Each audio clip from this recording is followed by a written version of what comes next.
Welcome to Cafe Tales. Tonight we journey to the snow-draped hills of 1925 Dordogne, where Hercule Poirot and Captain Hastings seek respite in the quaint French village, only to be drawn into the shadowed halls of Château. Join us for Murder in the Château, a tale of family secrets and deadly deception, crafted in homage to the masterful Agatha Christie, whose genius we honor, though this enigma unfolds on our own terms. Before we begin, share in the comments. Where are you joining us from tonight? Your presence illuminates our journey through these shadowed mysteries. Now, let the story unfold. Chapter 1: A Death in the Snow. It is one of the peculiarities of my friendship with Hercule Poirot that peace and quiet rarely last long. The man has a genius, to be sure. Of that, no one doubts. But with genius, as I've often found, comes a certain magnetic attraction for trouble. Even when we intend nothing more than a quiet holiday, fate has a way of intervening. In December of 1925, Poirot declared that he had been overexerting his little gray cells and must absolutely take a rest. "A man must not be a slave to brilliance, Hastings," he said solemnly, folding his napkin after breakfast one cold London morning. Even I must retreat sometimes into comfort and calm." As luck would have it, a letter arrived that very afternoon from Monsieur Giraud, a retired magistrate and an old acquaintance of Poirot from his early days in France. Giraud had recently taken up residence in the village of Saint-Four, a sleepy corner of Dordogne, and suggested that Poirot join him for Christmas and New Year's. The air was bracing, he said, the food excellent, the wine even better, and the pace of life slow. Perhaps at last, slow enough to soothe even the great detective's nerves. "Charming," I said when Poirot handed me the letter. "You could do with a bit of quiet excrement." He gave me a sharp look. "I meant exertion," I corrected hastily. And so we departed England a few days before Christmas, taking the boat train to Paris, and from there journeying south by railway through the Loire Valley and into the gentle hills of the Périgord. As we traveled, the scenery changed from gray to white, frost-tipped trees, snow-covered fields, and slate roofs dusted with powder. I had never been to Dordogne in winter, and found the stillness of it curiously beautiful. Upon arriving in Saint-Four, little more than a huddle, of stone houses really, we were met by Giraud himself, bundled in a scarf and greatcoat. He welcomed us warmly and drove us in his motor car to the inn, where rooms had been prepared for us. The village, he explained, lay in the shadow of the Château, a grand estate just beyond the woods, owned by Monsieur Étienne Vernet, a local landowner and minor nobleman. "I know the family well," Giraud said. "They're old stock, though their fortune has dwindled. Étienne is a proud man and stubborn like his late father. But his wife, Elodie, she's something else. Cool as glass, that one." His tone was neutral, but not without edge. I noted it and filed it away. We spent the first 2 days strolling the countryside, playing cards by the fire, and sampling the local delicacies, of which there were many. Poirot, to my surprise, seemed almost content. "There is balance here, Hastings," he said, as we sipped vin chaud in the tavern. "The symmetry of the vineyards, the stillness of the snow, even the cows, they are orderly, dear." Naturally, that was the precise moment when everything changed. On the morning of the third day, as the snow outside lay undisturbed and crystalline upon the village rooftops, a sharp knock came at our door. Urgent, insistent, and entirely out of harmony with the calm that had reigned thus far. Poirot and I exchanged a glance. He was just smoothing the cuffs of his dressing gown, while I had been contentedly reading the local paper by the fire. It was early still, and we had not expected company. I rose to answer it, and there stood Monsieur Giraud, hat in hand, his overcoat, dusted with frost, and his complexion several shades paler than it had been the evening before. Though he was a man generally possessed of calm judicial reserve, this morning he wore the unmistakable mask of agitation. "I beg your pardon for the intrusion," he said in a low voice, stepping inside as I ushered him from the cold, "but there has been a development of some gravity." Poirot, who had already risen to his feet, narrowed his eyes with sudden intensity. "A development, you say? Do not keep us in suspense, monsieur. Has there been a crime?"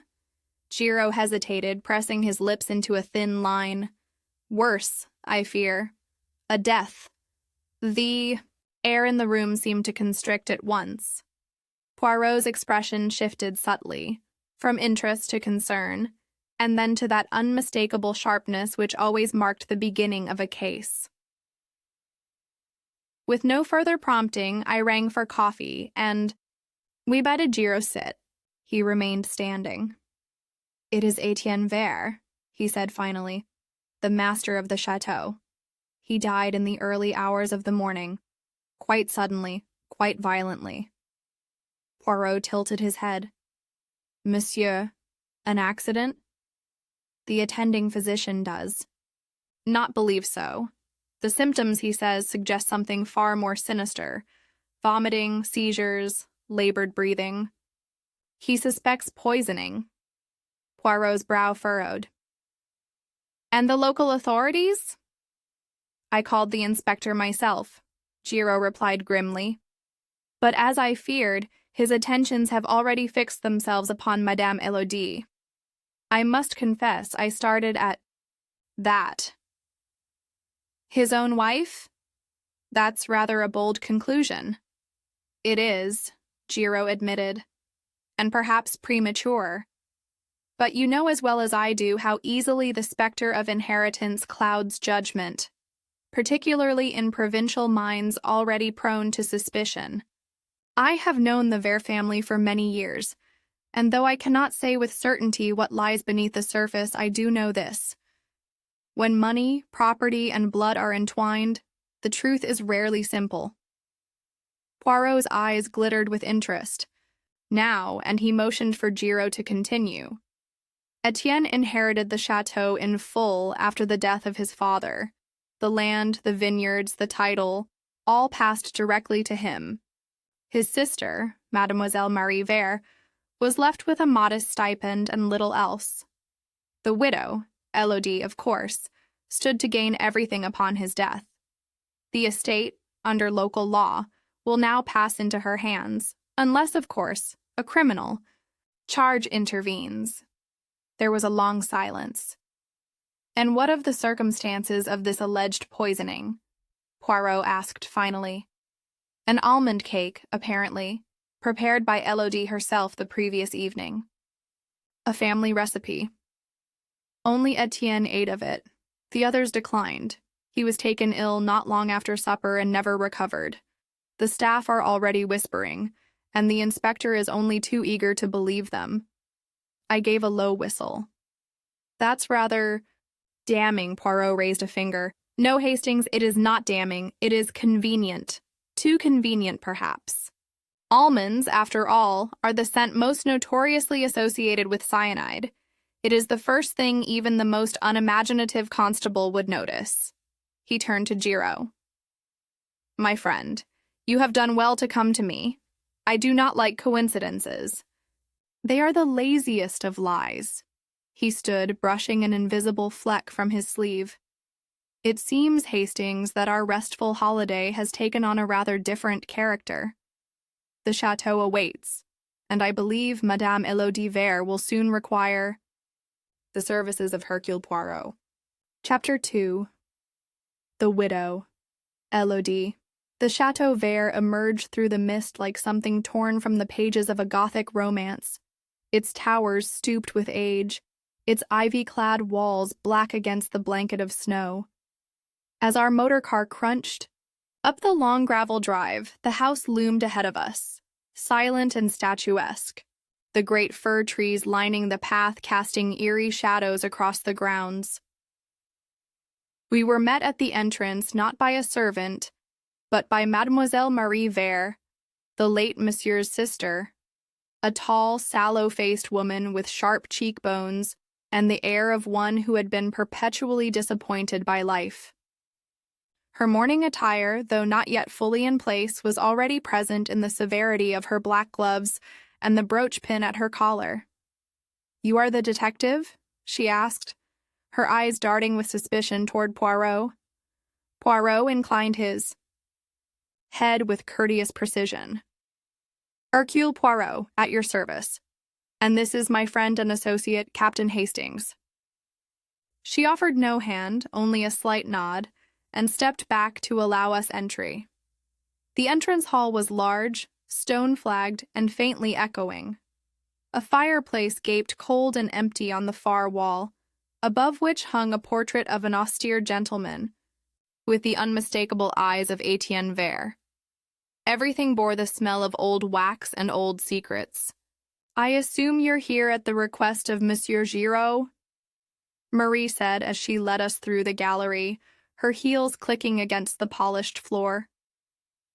I suppose it was only a matter of time before outside interference was brought in. "Madame," Poirot said gently, "I am not here to interfere, only to observe, and perhaps to see what others have missed." We were shown to the small salon, a handsome room of beechwood and dark wood, where the widow awaited us. Madame Élodie Vere rose from a settee as we entered, composed but pale. She was striking, not beautiful in the conventional sense, but elegant in that effortless way French women seem to possess as a birthright. Her hair was dark and coiled at the nape of her neck. Her eyes, a stormy gray, held a quiet intelligence behind their veil of grief. "Monsieur Poirot," she said softly, "they tell me you have come to ask questions." "If you are willing, madame." She gestured for us to sit. I watched her closely, expecting some hint of agitation, a tremor of the hand, a defiance in the eyes. But she bore our scrutiny with calm resolve. She poured tea as if entertaining guests, not under suspicion for murder. Just then, the heavy wooden door creaked open once more, and a stout man in a threadbare uniform entered briskly, his face flushed with the chill and excitement of his task. Inspector Duval, the local magistrate, had arrived with a mixture of official pomp and palpable impatience. He greeted Poirot with a curt nod and immediately launched into a report, his voice brisk and eager. "Monsieur Poirot, the evidence is clear. Poisoning without question. Madame Élodie is the prime suspect. The family is restless and justice must be swift." Poirot, however, met his zeal with calm poise, replying quietly, "Inspector, justice requires patience, and truth requires proof." Duval's glare flickered briefly, but he said no more, standing stiffly by the window as the tension in the room deepened. "My husband," she began, "retired to bed at 9. He had complained of a headache and some discomfort after supper. At midnight, I was awakened by his cries. He was in agony. I summoned the doctor at once, but by the time he arrived..." She drew in a shallow breath. "It was too late." Poirot leaned forward slightly. "And the supper?" "It was said to have included a cake." "Yes, I made it myself. Gâteau d'amande, almond cake. Étienne was fond of it." Her gaze did not waver. "But it is absurd to think I would poison my own husband with a cake I served him in full view of the household. There were 4 people in that room, yet only one partook. He insisted. The rest of us had eaten earlier. He was late returning from town." "May I ask who else was present?" "My sister-in-law Marie, our housekeeper Claudine, and the cook, Madame Jave, Who brought the dish in? All will confirm what I have said. Poirot gave a faint nod. Forgive the question, madame. But had your husband enemies? Any recent quarrels? Financial distress, perhaps? A flash of something crossed her face. Distaste, perhaps, or hesitation. He was not a man given to peace, Monsieur Poirot. My husband was proud, arrogant, and often cruel, but he kept his affairs in order, or so he claimed. As for enemies, if there are any, they do not reside under this roof.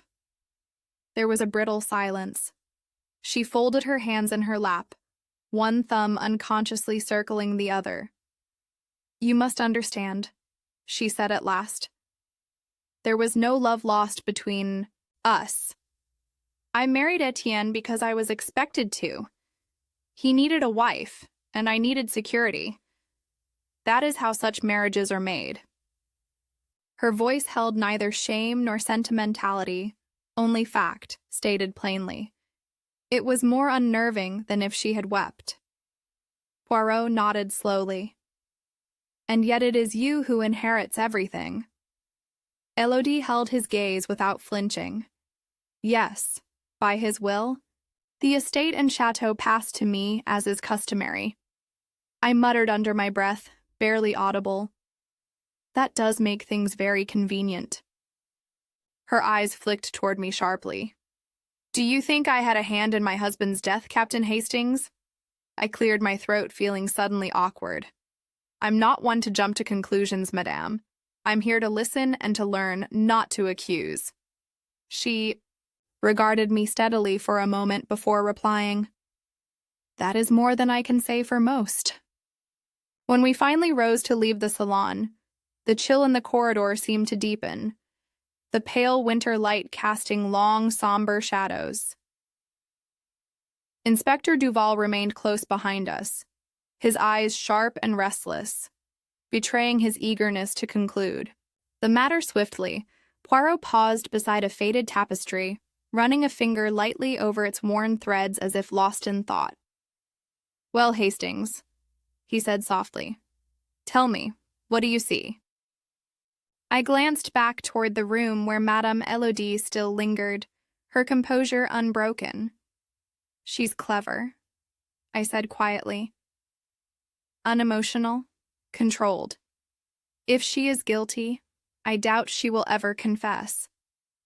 Ah, but confession is not always needed. Truth has many avenues, some paved in logic, others in vanity. Why poison? I mused. To avoid blood. Too clean a death for a crime of passion.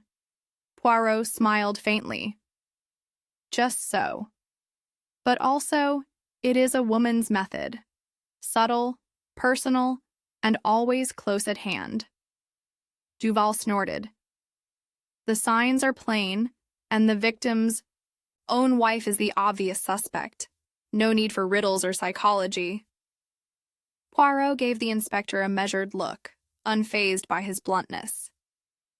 Monsieur Duval, justice requires patience, not haste. Truth is more intricate than a single accusation. Duval folded his arms, bristling but silent for a moment before speaking again. If the truth hides behind subtleties and vanities, then it will not escape me. But mark my words, the law will catch her. Poirot's eyes twinkled faintly. Perhaps. But before judgment, we must speak with others in the household. Each may carry a piece of this puzzle. Duval's face tightened. More interviews. Very well, but time is short. I looked between the two men. We shall begin at once, Inspector. Every witness may shed light on this dark affair. Poirot inclined his head in agreement. Yes, Hastings. The puzzle begins to reveal itself, and the château itself holds its secrets close. As we moved deeper into the heart of the Vere estate, I felt a stirring unease. The day promised long hours of questioning. and perhaps the first true glimmers of the truth. Chapter 3. The Dead Man's Will. The chateau seemed cloaked in silence as we began the task of questioning those who had lived closest to Étienne Vernet in his final days. The atmosphere was thick with unspoken resentments and fragile alliances, and I could sense Poirot's sharp mind eagerly piecing together every nuance. Inspector Duval accompanied us. He walked a pace ahead, brisk and unsmiling, as if by sheer momentum he could force the truth into the open. I suspected he found Poirot's methods too delicate by half, and the feeling, I was sure, was mutual. Our first interview was with Monsieur Besson, the family doctor, a soft-spoken man whose gentle manner did little to mask the weight of his apprehensions. We found him in a small study lined with medical texts and faint traces of lavender. The windows shuttered against the afternoon glare. "Dr. Besson," Poirot began with polite gravity, "you attended Monsieur Vernet in his final hours. Tell us, if you please, what was your impression of his health in the days preceding his death?" The doctor adjusted his spectacles, his expression grave. Étienne was a man of some vigor, but prone to bouts of irritability. Lately, he complained of headaches and occasional dizziness, which I attributed to stress. Nothing that at the time suggested the end was near. Duval leaned forward. Did he mention any specific symptoms? Anything that might suggest poisoning? Besson's brow furrowed. Only vague complaints, fatigue, a troubled stomach. When I was summoned that night, I suspected food poisoning, but the speed and severity were troubling. Not typical. Poirot tapped a finger lightly on the desk. So you suspected foul play even then? I considered it, yes. Quietly. The symptoms were abrupt, violent. But without a toxin identified, suspicion alone is not proof. And yet, said Poirot softly, sometimes the shadow of a thing tells us more than its presence. Duval made a small, impatient sound. The post-mortem has yet to reveal definitive traces. So far, we have no concrete substance, only speculation. Besson hesitated. Perhaps, but there is something else. Recently, Étienne voiced concerns to me. Vague, difficult to pin down. He spoke of unseen threats, betrayals, a sense that someone close to him meant harm. Poirot's gaze sharpened. Did he mention anyone by name? No. But he was not a fanciful man, for all his severity. If he feared betrayal, I believe it was based in reality. He'd grown weary, distrustful. Duval folded, his arms. Could that not be explained by age, declining health, anxiety? Besson turned to him with a level gaze. Perhaps. Or perhaps it was the kind of clarity that comes too late. I saw Poirot's expression shift subtly, the way it does when a piece has found its place. Doctor, he said, were there any medications administered on the night of his death? None by me. I had provided some sleeping tablets the week before, mild and accounted for. He was particular about who handled his medicine. Mostly it was prepared by the kitchen or taken with meals. Poirot nodded. So the opportunity for mischief would lie with those in the household or the kitchen, Duval said quickly. Poirot ignored him. Tell me, Doctor, was Madame Elodie present when you arrived? She was, Besson said slowly. Composed, strikingly so. She did not weep. She did not panic. But then, not everyone shows grief in the same way.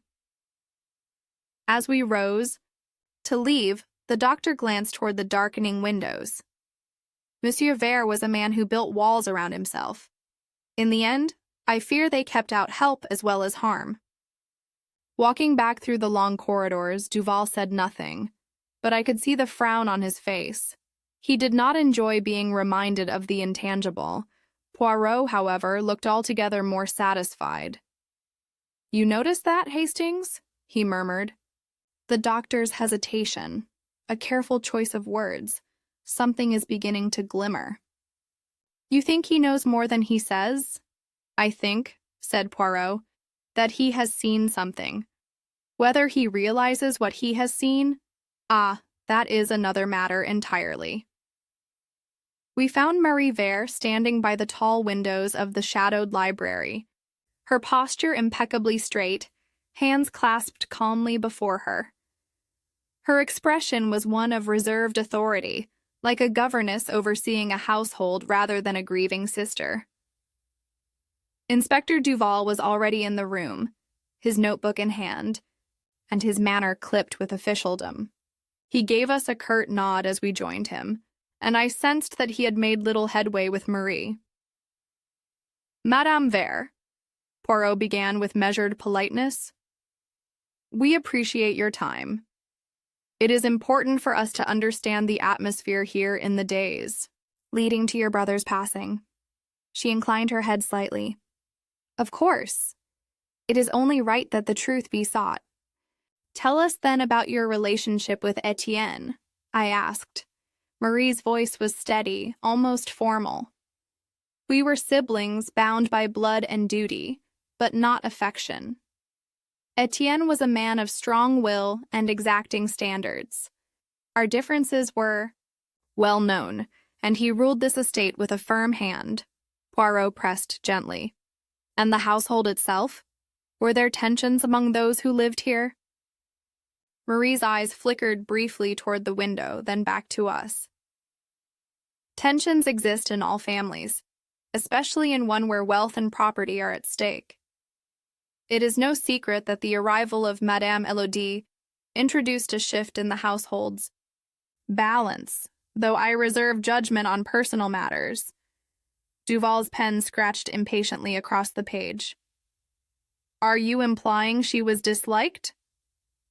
Marie gave a small, controlled smile. "Let us say, Inspector, that she was not embraced."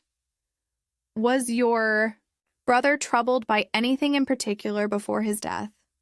Any conflicts?" Marie's gaze sharpened. "Étienne was a man who held his cards close. If there were troubles, he did not confide them to me." Poirot inclined his head. "And the will, madame. It is understood that the estate was left entirely to Madame Elodie."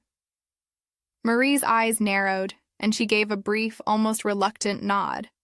"Yes, my brother's final will leaves everything to Elodie. I would be dishonest if I said it sat comfortably with me." Her voice carried a sharp edge, tinged with bitterness at Elodie's sudden elevation. "To me, Elodie has always been little more than a stranger, an outsider married in for convenience rather than affection. And now, to see her installed as the sole mistress of the château, it is a bitter pill to swallow." Poirot's gaze was steady, and I could see him watching Marie's every expression with quiet intensity. "She has had some time since her marriage," Marie said quietly, "to grow acquainted with those who manage the estate. Henri Charvet, the steward, is among them. There are murmurs, nothing spoken openly, that their connection may have been somewhat closer than one might expect." Her voice softened, but the meaning remained clear. "A man well placed within the household, and a woman who stands to inherit much. If one were to consider possible motives, such a bond might raise questions." Duval's eyebrows rose. "Are you suggesting an impropriety?" "I suggest nothing," she replied evenly. "But I have observed their frequent discussions, their ease in one another's company. In a household like this, such things are noticed." She turned away then, her figure rigid, as if daring us to challenge her. We thanked her and took our leave. Duval said nothing until we were halfway down the corridor. "She's bitter," he muttered. "Jealous, perhaps. These rumors about Charvet, nothing solid." Poirot raised an eyebrow. No, Duval, but sometimes the bitterness contains a kernel of truth, and it is not what one says, but what one chooses not to say that reveals the deeper current. As we descended the grand staircase, I glanced back toward the library doors. Marie Vere stood as she had before, still upright and utterly alone. Chapter 4. The plot thickens. Madame Jave was in the chateau's vast kitchen, a room heavy with the scent of herbs and fading embers in the hearth. The cook was a stout woman of middle age, her hands still dusted with flour, her face framed by a tightly pinned white cap. She regarded us with a weary eye, as if accustomed to guarding the chateau's secrets as jealously as its silverware. Madame. Jave, Poirot began gently, you prepared the supper on the night Monsieur Vere fell ill. She nodded, folding her large hands before her. Yes, monsieur, I remember it well. Madame Elodie asked for a gâteau d'amande, an almond cake she wanted to serve to Monsieur Vere after dinner. Did you notice anything unusual in the kitchen that evening? Anything out of place? The cook shook her head firmly. No, monsieur. The ingredients were fresh and everything was prepared as usual. I would never allow anything to go amiss in my kitchen. Was Madame Elodie present while the cake was prepared? She supervised, tasting the batter and instructing me on the almond essence. She was quite particular.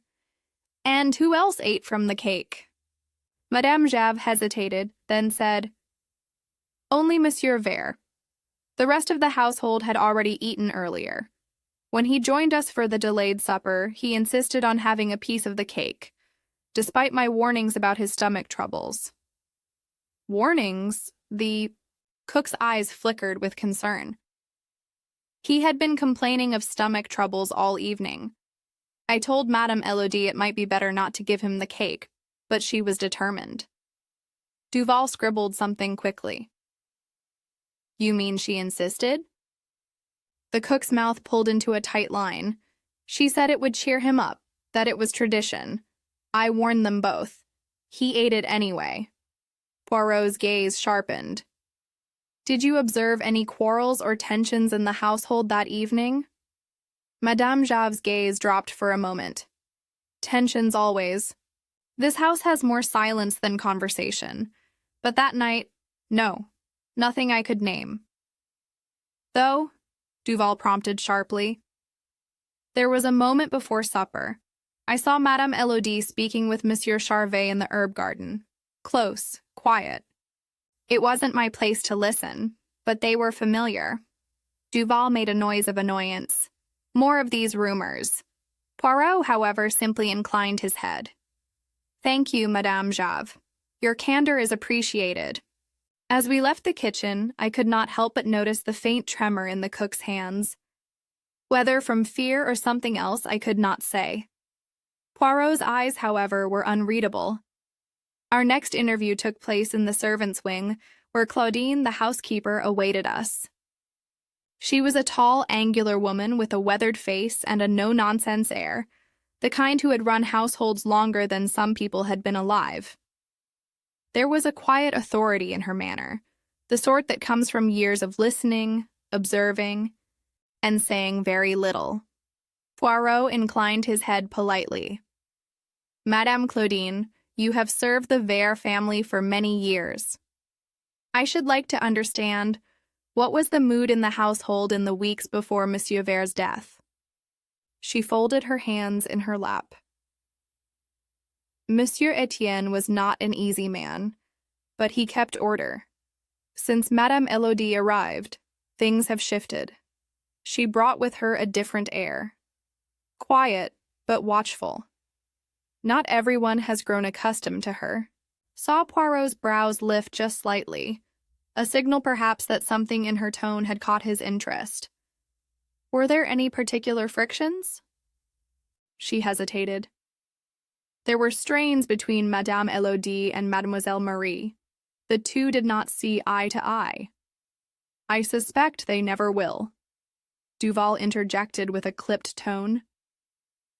And what sort of strains, madame? Arguments? Accusations? No open quarrels, Inspector, she replied cautiously. But the kind of coldness that speaks volumes in silence. And Monsieur Charvet? Poirot asked mildly. The steward? Claudine's expression cooled. André is essential to the estate. He knows the land, the tenants, the books. Without him, the place would falter. She paused, choosing her words with care. He and Madame Elodie have become familiar. Too familiar, some might say. I glanced at Poirot, but he was studying Claudine intently, his hands neatly folded. Familiar in what way? He asked gently. There are conversations behind closed doors, glances exchanged when they think no one sees. Perhaps it is nothing, she added quickly, but in a house like this, whispers travel fast. Poirot gave a small nod. And on the night of Monsieur Vert's illness, you noticed nothing amiss? Claudine shook her head. No, only that Monsieur was irritable at supper, more than usual. He seemed to be in discomfort. Madame Elodie, on the other hand, remained calm. Entirely calm. Her voice carried a note of suspicion, though she was too disciplined to state it outright.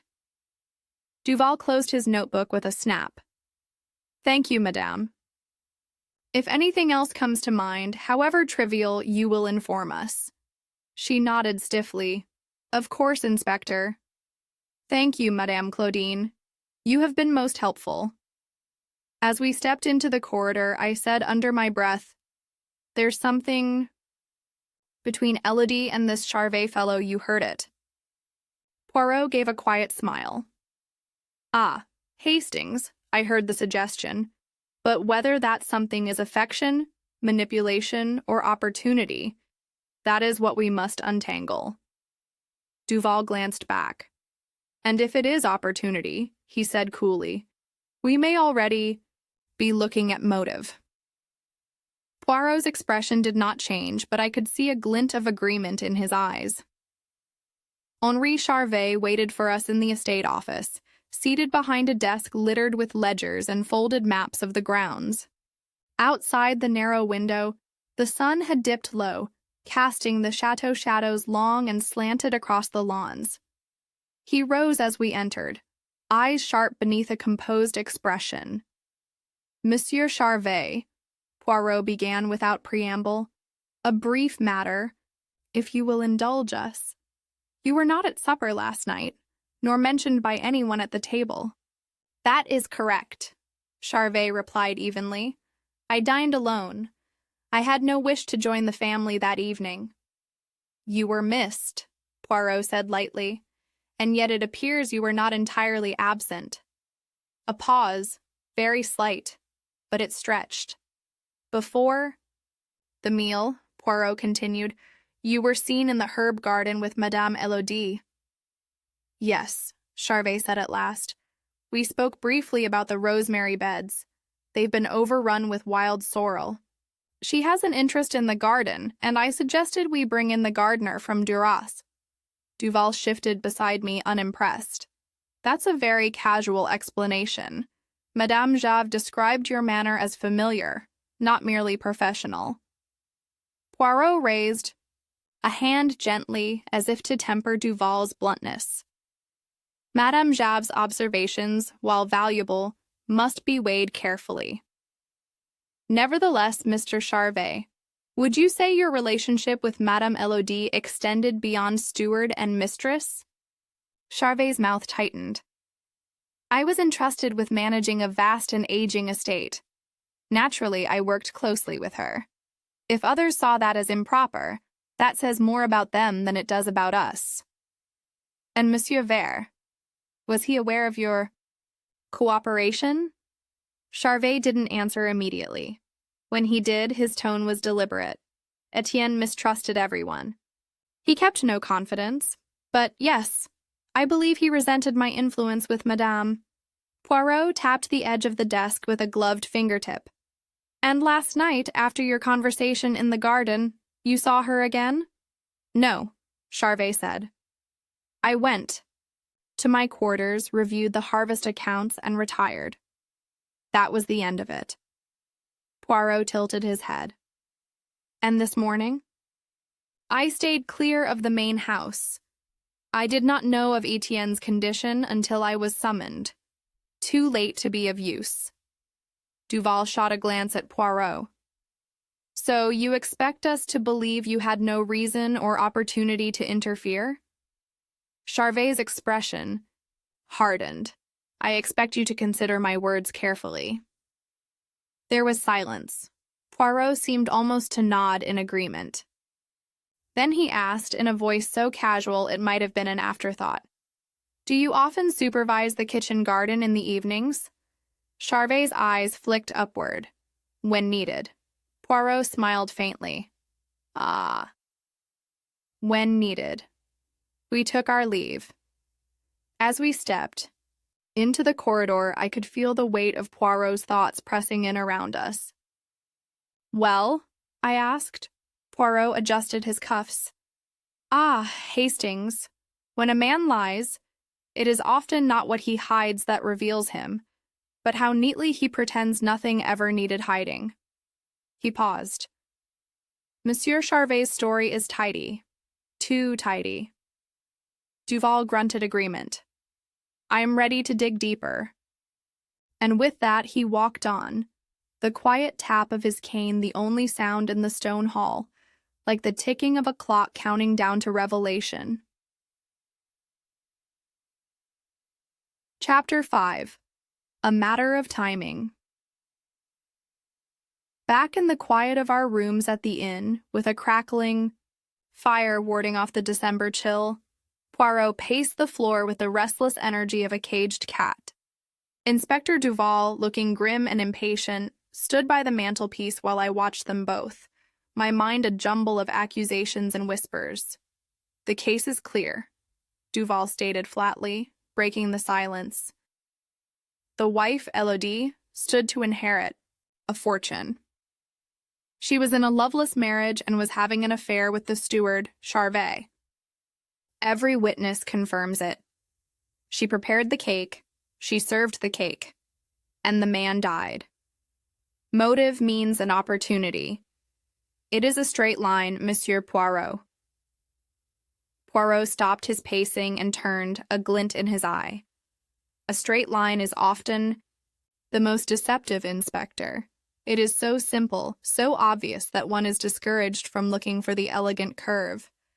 You have a story, a very good one, but it has one fatal flaw.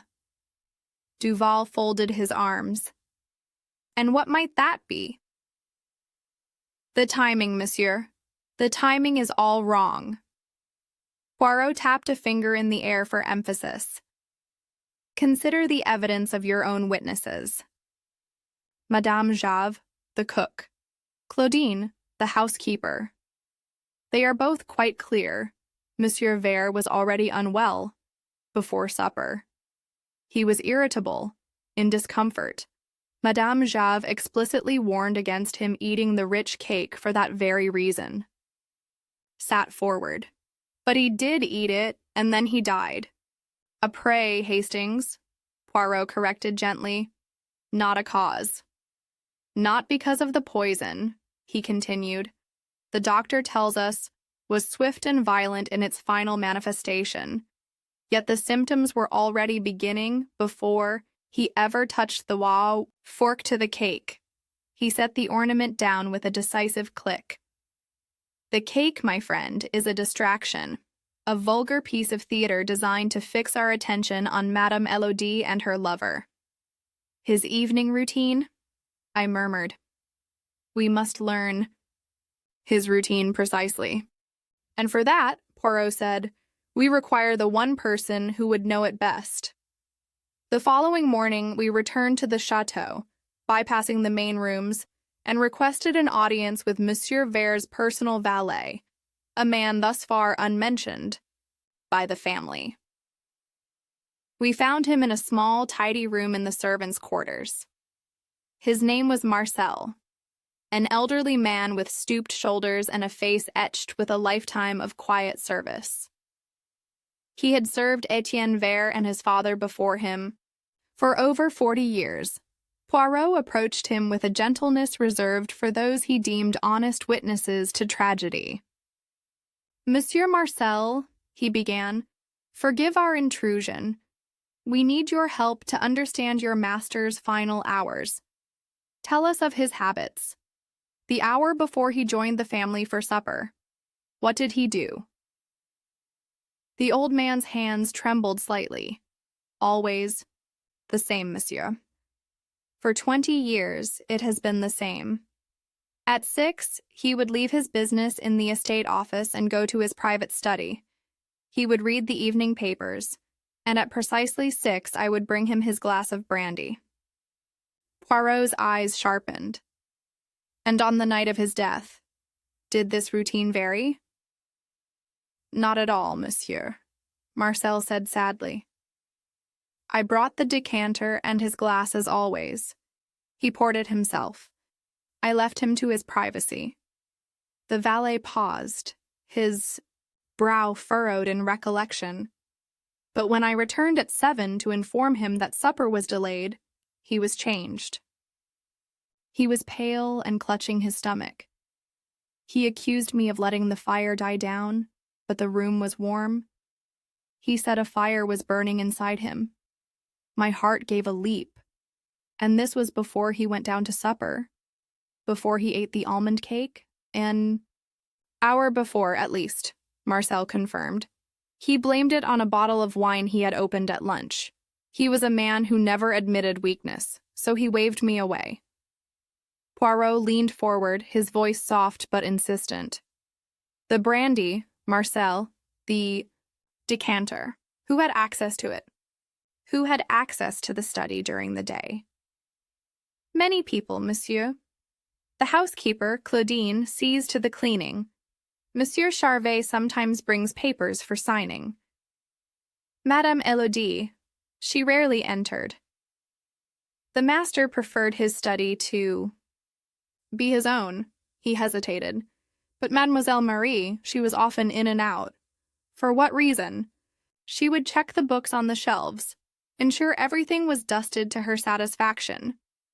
She said I was getting old, that my eyes missed things. She was very particular about the study, more than any other room. She would sometimes pour the master's brandy herself, if she was there when I arrived, saying she wished to be of service to her brother." A heavy silence fell over the small room. We had found it, the opportunity, the means, the true moment the poison had been administered. Poirot gave a slow, deliberate nod. He thanked the distraught valet for his time, and we took our leave, with Inspector Duval, who had been listening from the doorway with growing astonishment, following in our wake. Without a word, Poirot led us directly to Étienne Vernet's study. It was a dark, masculine room, dominated by a heavy oak desk and the lingering scent of leather and old paper. On a small side table stood a crystal decanter of brandy, half full, and a single empty glass. Poirot picked up the glass, examining it against the gray light from the window. He said nothing, but his meaning was clear. Duval, for his part, stared at the decanter, his face a mask of dawning comprehension. The case he had built so confidently against the wife had just crumbled to dust. "The cake was a lie," I whispered. "Worse, Hastings," Poirot replied, placing the glass back on the table, with immense care. It was a truth told to hide a bigger lie. All eyes were on the unloving wife who stood to inherit a fortune. No one thought to look at the bitter sister, standing quietly in the shadows, performing a simple daily ritual of service. Chapter 6. The Confession. The great salon of the Château Vert, once a room of ancestral pride and polished ceremony, had taken on the heavy stillness of a courtroom. Outside, the winter dusk clung to the leaded glass like a shroud, and inside, the fire crackled with a kind of nervous energy, throwing long shadows against the paneled walls. By Poirot's instruction, chairs had been arranged in a deliberate semicircle before the hearth. At first glance, it might have seemed a gesture of civility, an invitation to sit, to speak. In truth, it was the theater of revelation. Inspector Duval stood grim-faced beside the window, his arms folded tightly across his chest. Elodie sat nearest the fire, her face pale but composed, hands folded in her lap like an effigy in marble. Henri Charvet loomed behind her, jaw set, eyes unreadable. Dr. Besson watched from the corner, his expression a mask of reluctant anticipation. And finally, opposite Poirot himself, sat Mademoiselle Marie Vert, ramrod straight, her morning attire as precise and unforgiving as her mouth.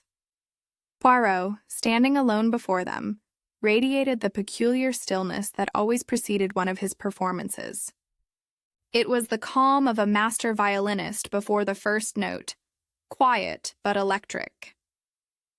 "Mesdames, messieurs," he began, his voice a gentle ripple in the silence. "You wonder why I have gathered you here. You suspect perhaps a grand announcement. You are correct, but it is not accusation I offer. Not yet. It is clarity." He stepped forward, his gaze sweeping across the room. "For days we have followed the obvious line, the wife who inherits. The almond cake laced with poison. The whispers of an affair. Ah, it is a delicious tale, n'est-ce pas? But also one too neatly constructed.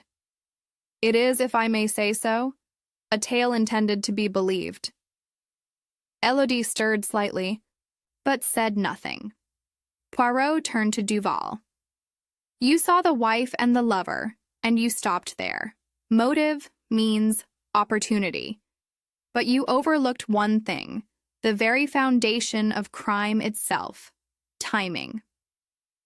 He let the word hang in the air like a blade. You see, the symptoms of poisoning began long before the cake was served. The discomfort, the irritability, the heat burning inside him. It was already present when Étienne Vernet sat down to dinner. The cake was not the cause. It was the misdirection. A stunned hush followed. Then Charvet leaned forward. "Then how?" Poirot held up a hand.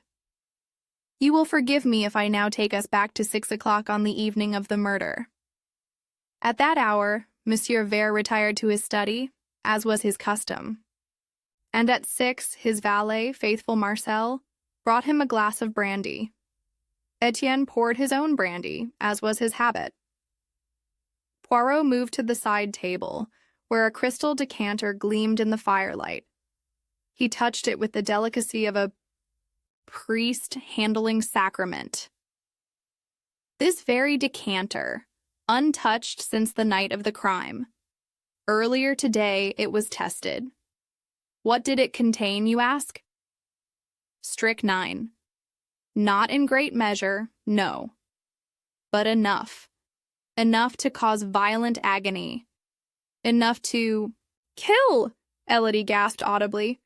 Charvet's hand gripped the back of her chair. Poirot turned slowly to Marie. "Mademoiselle, you were often in your brother's study. Marcel tells us so. You ensured it was kept tidy, arranged just so. You criticized his work, offered your help. On more than one occasion, you poured Étienne's brandy yourself." Her eyes narrowed. "I was assisting the household. The château is mine as well." Poirot stepped closer. "That is the tragedy, is it not? It was yours, until your brother left it all. Every stone, every vineyard, every franc, to the woman you despised.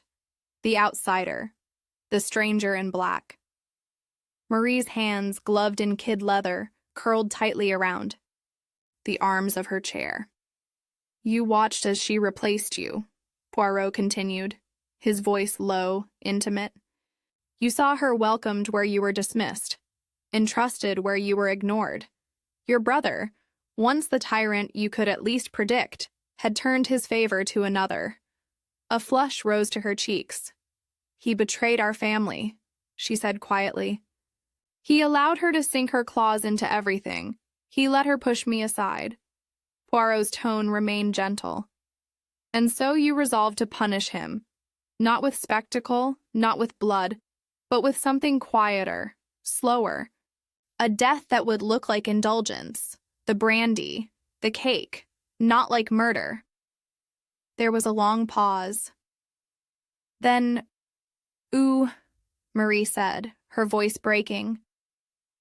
"No," Poirot replied, "not the kind of court demands. But I have the truth. I have the pattern of your bitterness, so expertly hidden beneath civility. I have your careful oversight of the study, your endless devotion to its order, not out of duty, but possession. And I have Marcel's words, spoken without guile." Sometimes she poured the brandy herself. Poirot's gaze was unflinching now. "And I have this, mademoiselle, the one error you could not prevent. Your brother began to die before he took the first bite of that cake." Marie said nothing. Then, without warning, she laughed. Short, bitter, brittle. "It was mine," she whispered. "Long before she came, it was all mine. He told me once as a child, 'One day, this will be yours, Marie.' And then she arrived, with her soft voice and her quiet strength. And he changed his mind." Her eyes moved to Elodie, burning. "You took him from me. And then you took everything." "I never wanted his love," Elodie said quietly. "Only peace." Marie turned back to Poirot. "I did not mean for him to die, not like that. I only wanted to frighten him, remind him that I was not invisible."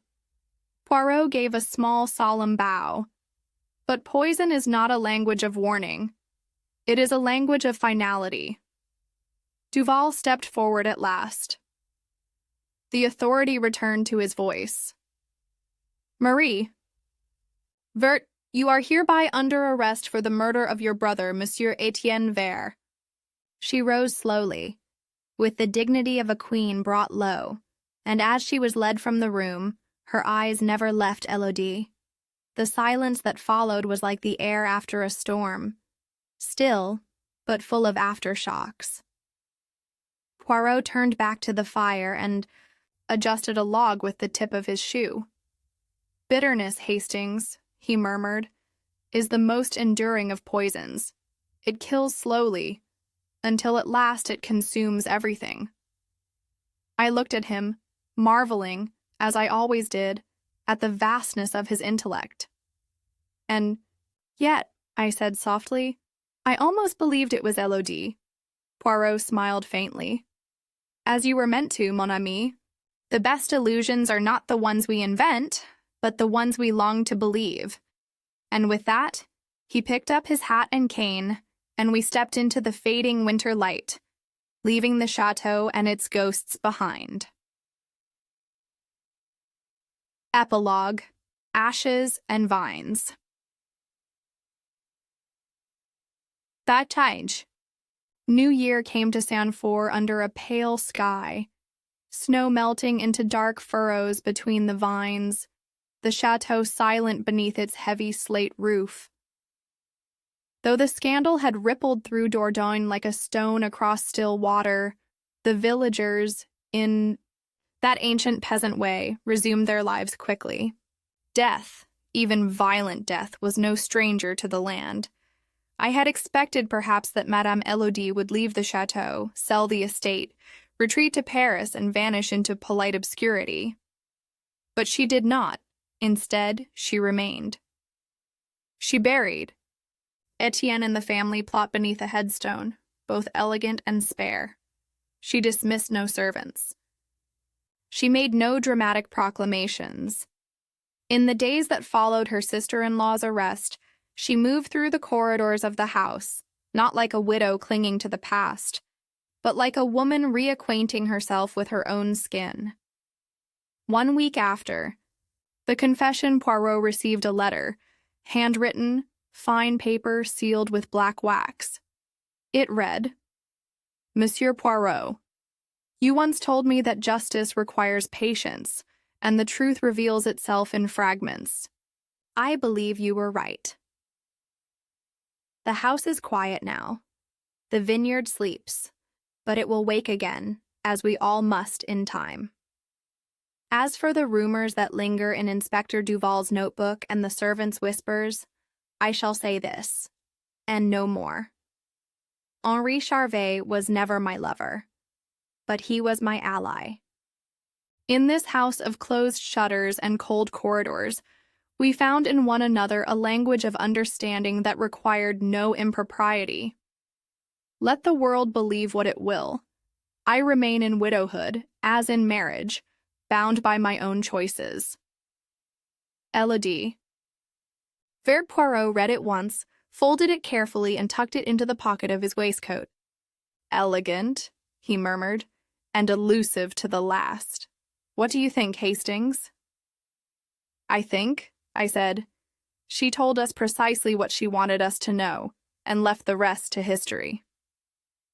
Poirot smiled faintly. "Exact. And so she restores the symmetry." We never saw Madame Elodie again. But some months later, a note from Giro informed us that she had quietly hired new tenants for the lower vineyards, invested in repairing the estate's crumbling roof, and hosted a modest fete for the villagers in the early spring. It was said she wore violet that day, not black, and walked the terraces alone at dusk, pausing often to gaze across the rows of budding vines as if awaiting something or someone. But if Henri Charvet walked beside her, it was never spoken of. And in Poirot's files, beneath the label Château Vert, he penciled a final note. Truth, like wine, ripens in silence. Está ici, the chateau's shadows lift. Hercule Poirot exposes Marie Vert's bitter revenge. Poisoned brandy, not the almond cake, claimed her brother Étienne's life, driven by resentment over a stolen inheritance. Murder in the chateau ends with justice served. Yet echoes of fractured loyalty linger like frost on the vines. Whodunit. Hope this winter tale of betrayal has gripped you, dear listeners.